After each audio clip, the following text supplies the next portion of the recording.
시청자 여러분 안녕하십니까. 미스터리 점사 토크쇼 신들러 리스트의 MC 남호인입니다. 네, 오늘도 우리 선생님도 함께 해주셨는데요. 인사 부탁드릴게요. 네, 천지신명님을 모신 제자 전생만신 천지당 한시연입니다.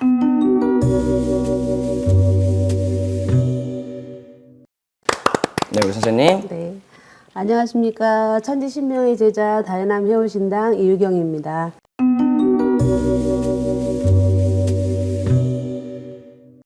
자, 오늘의 공통 키워드는요. 악마를 보았다 파트 1 연쇄살인범 편으로 그중 제가 맡은 인물은 유영철입니다.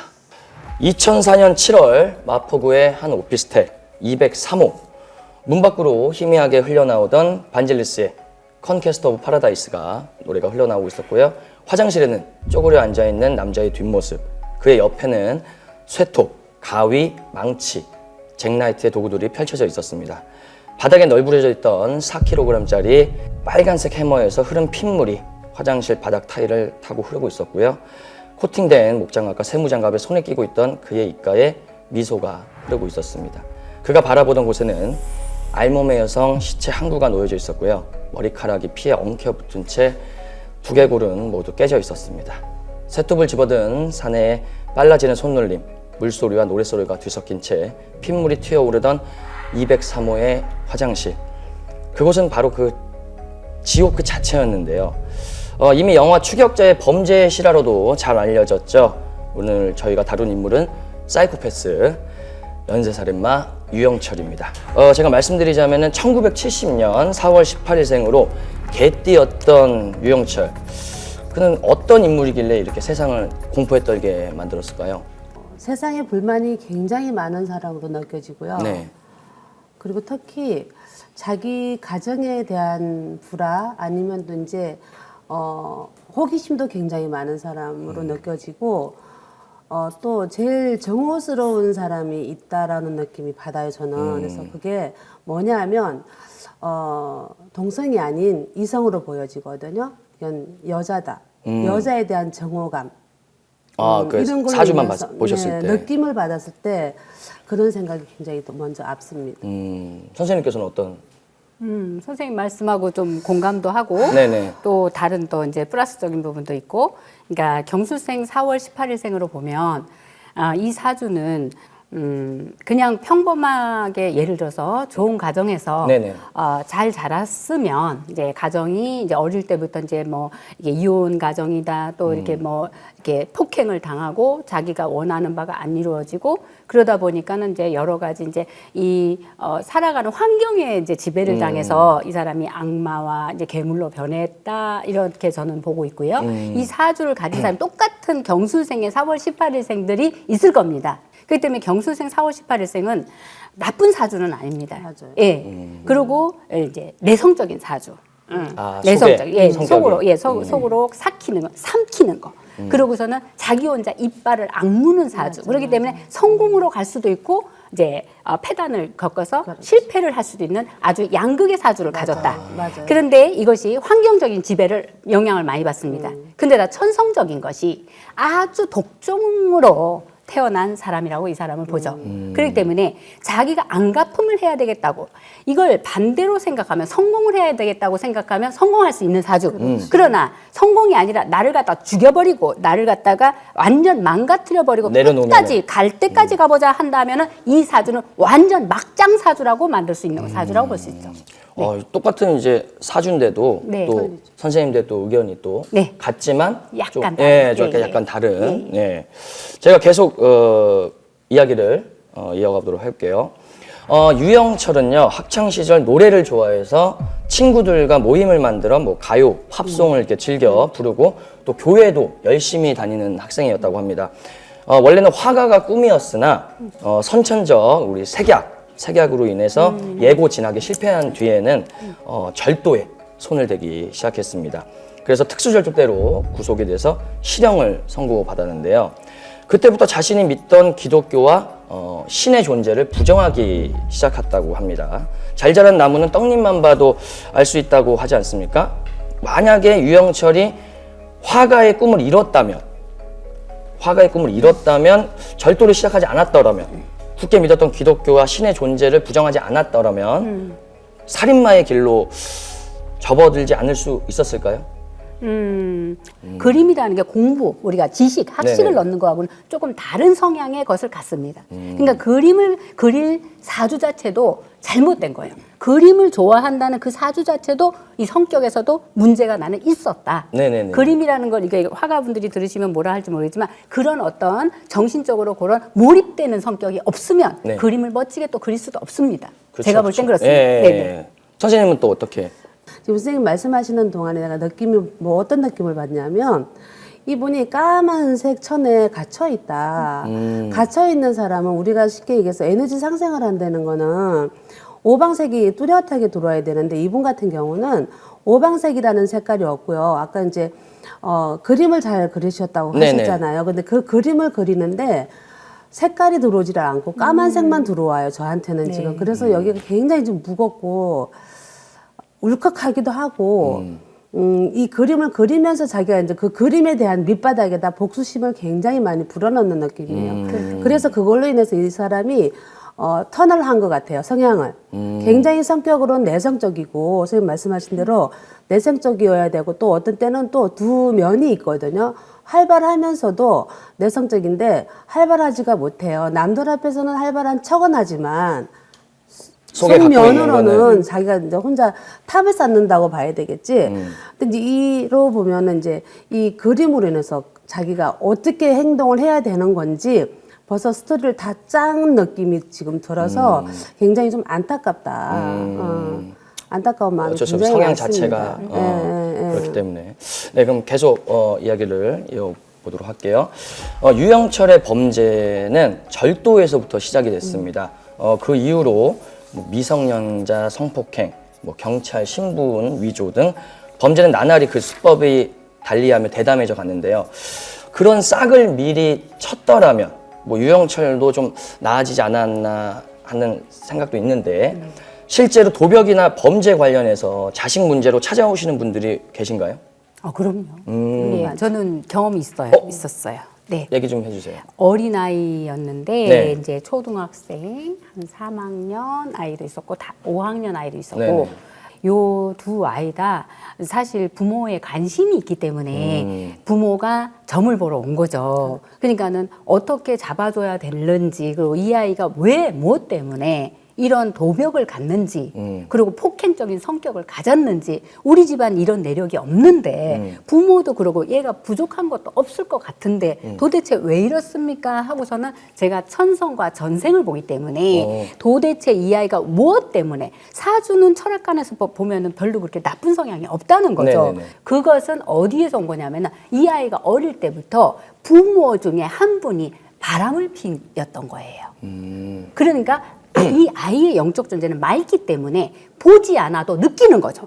반항을 하는 거예요. 부모에게 반항을 하는 거죠. 반항을 하는 거를 도적질과 폭행으로 그런 걸로 변형이 된 거예요. 그렇기 때문에 공부를 안 한다든가 도덕질을 한다든가 나쁜 짓을 하는 아이는 부모가 분명히 두 분 중에 한 분은 나쁜 행위를 밖에서 하고 있는 걸 아이가 영적으로 느낌으로 해서 부모에게 말하자면 선생이 돼가는 거죠. 네네네. 어떻게 보면 도둑놈이 돼가고 있는데 선생 역할을 하는 거예요. 또 선생님께서는 네. 저는 이제 네. 손님 중에 처음에 상담 오기를 자매가 왔어요. 자매. 자매, 언니랑 여동생이랑 왔는데 우리 동자애기 씨가 요만한 카드를 들고 들어오는 거예요. 막 그림이 막 이렇게 있는 거랑 동그란 걸 들고 들어오는 거야. 그러면서 동그란 걸 넣어서 이렇게 뭘 땡기니까 뭐 쫙 내려오는 거야, 이게.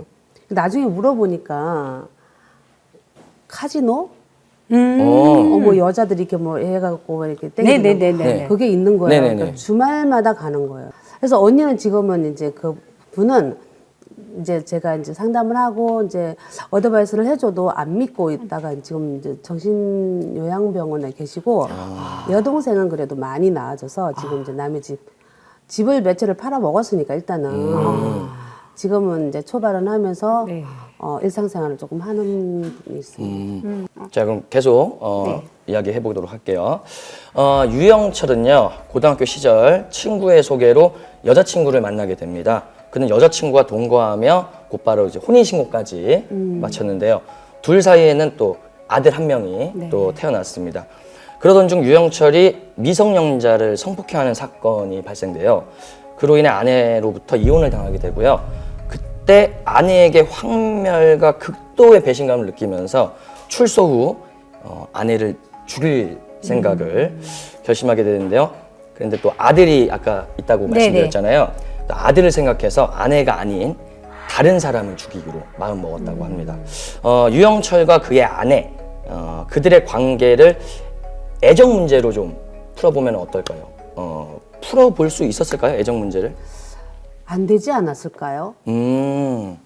가정이라는 울타리 자체가 처음부터 깨져 있는 가정이었기 때문에 자기 가정을 지키지를 못합니다. 이런 분은. 그렇기 때문에 또 더군다나 이제 동거하다가 이제 혼인신고하고 아기를 낳았잖아요. 근데 네네. 이제 아까 말씀하신 대로 아내인 사람, 자식을 낳아준 아내인 사람을 죽이려고 마음을 먹었다라는 거는 아무리 누가 옆에서 이 사람을 그 좋은 얘기를 한다 한들 이 가정이 쭉 갔을까요? 나는 그게 의문이에요. 그러니까 이게 조금 저도 보면서 느끼는 건데 결국 본인이 잘못한 거거든요. 그렇죠. 결혼해서 아들 낳고 잘 살면 되는데 거기 미성년자 성폭행을 했단 네, 말이에요. 그걸 그럼 당연히 아내들 입장에서는 그렇죠. 예, 이혼할 수밖에 없는데 당연한 그거를 또 그렇게 부모한테 원망이 굉장히 많은 것 같아요. 그러니까 남 이게- 탓을 하니까. 예. 네, 선생님도 의견 말씀해 주세요. 저는 이제 충분히 맞는 말씀이에요. 네. 뭘로도 이 사람을 제가 말씀드린 거를 혹시나 오해하시면 변명해 준다고 생각할 수도 있는데 네, 네, 아니, 괜찮습니다. 이제 저는 이렇게 생각하는 거죠. 이 사람은 누구로부터 보호를 받아보지 못한 거예요. 맞아요. 제가 볼 때 어릴 때 이제 부모가 이혼을 하고 계모 품에서 아버지와 제 계모한테 막 두들겨 맞고 자기가 정말 힘들었어요. 그렇지만 자기는 하느님 품에 교회를 믿으면서 하느님의 사랑이라도 받고 싶었던 거예요. 그래서 자기가 고등학교 진학이나 대학교 뭐 자기가 원하는 부분으로 자기가 잘하고 싶었던 거예요. 근데 색약이라는 게 와서 그림을 그릴 때 색을 알아보지 못하는 거는 정말 어떻게 보면 이것도 또 어떻게 보면 천벌을 받은 것처럼 네. 나에게는 왜 하나도 주어지는 게 없는 거야 하고서는 화가 난 거예요. 심리적으로 네네네. 이건 무당도 심리적으로 어느 그렇죠. 정도 분석을 풀어줘야 하잖아요. 돼. 그러니까 화가 난 거예요. 그래서 이 사람은 빨리 자기 가정을 갖고 싶었는지도 몰라요. 네. 애정 문제로 풀어보라 했잖아요. 네네네. 사랑하고 싶었던 거예요. 부인을 가지고 자식을 가지고 내 가족을 만들려고 혼인신고를 했어요. 그런데 무조건 바로 이혼하자. 이렇게 하다 보니까 자기가 출소하자마자 죽여버리고 싶은 생각이 들었고 저는 그렇게 생각이 들었어요. 계속 좀 이야기를 해보도록 네. 할게요. 사실 유영철에게는요 가장 당황했던 순간이 있었다고 합니다. 그는 그 순간에 대해 이렇게 말했다고 합니다. 가장 무서웠던 순간은 잘린 머리가 수건거리에서 떨어졌던 순간도 머리 없는 몸뚱이가 나에게 달려들었던 순간도 아니었다. 그 순간 걸려온 아들의 전화가 가장 무서웠다.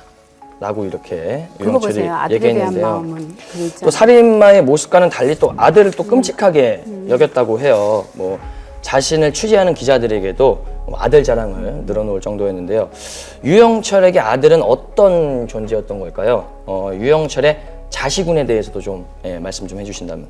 아들이라는 사람 느낌을 딱 받았을 때 이 네. 아들도 아버지에 대한 이런 아들들은 다 그러잖아요. 왜 아버지처럼 아버지같이 이러는데 이 아들도 또한 아버지의 특히 남자에 대한 아빠는 엄마에 대한 여자에 대한 모태에 대한 원망이 있지만 이 사람은 아들은 아버지에 대한 원망이 굉장히 많은 느낌을 받거든요. 그래서 어쩌면 그 유영철이나 네. 이 아들이랑 글쎄 똑같이 가면 안 될 텐데 똑같이 가지는 않을 거예요. 아마도 엄마가 있기 때문에 엄마가 또 단둘이를 하고 하기 때문에 그런데 지금은 세상에 대한 원망, 남자에 대한 원망, 어른들에 대한 원망이 굉장히 나는 많다고 느껴지거든요. 그래서 안타까워요.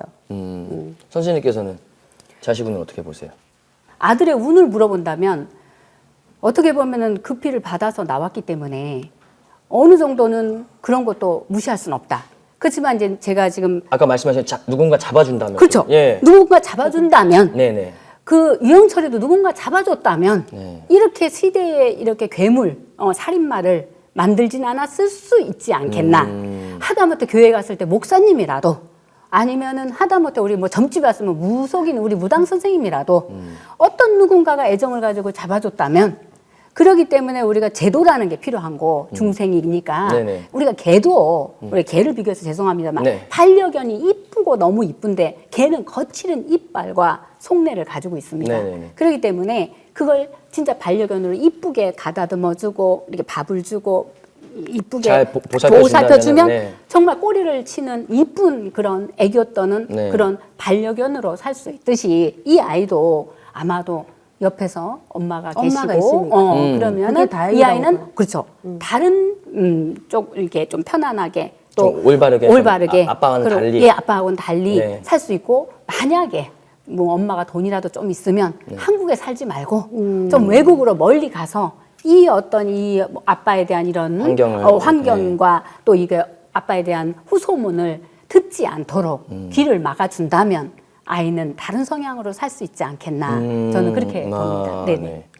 뭐 선생님들도 뭐 같은 생각일 거예요. 네네네. 왜냐면은 유영철의 본인이 그 괴물이 잘못된 범죄 행위를 저지른 거지. 그렇다고 또 그 자식까지 그럼요. 또 그럼요. 선입견으로 이렇게 그럼요. 해서 그러면 안 그러면 돼요. 그러면 안 되는 거죠. 거죠. 유영철이 괴물인 거지. 네네. 그 그렇죠. 아들은 네네. 또 잘 잡아주고 네, 그렇죠. 하면은 네네네. 네, 악마는 디테일이 있다라는 말이 있습니다. 문제점이나 불가사의한 요소는 세부 사항 속에 반드시 숨어 있다는 뜻으로 어떤 것들을 대충 보면 쉬워 보이지만 제대로 해내려면 예상보다 많은 시간과 노력을 쏟아 부어야 하는데요. 네, 이처럼 풀리지 않는 모든 사건들에는 반드시 디테일이 숨어 있습니다. 밝혀내기 위해서는 철저하게 하지 않으면 안 된다는 의미이기도 하죠. 미스터리 점사 토크쇼 신들러 리스트 오늘은 여기서 마무리하고요. 다음에 더욱 미스터리 사건과 인물들로 찾아오도록 하겠습니다. 감사합니다. 수고하셨습니다. 고생하셨습니다. 감사합니다. 고생하셨습니다.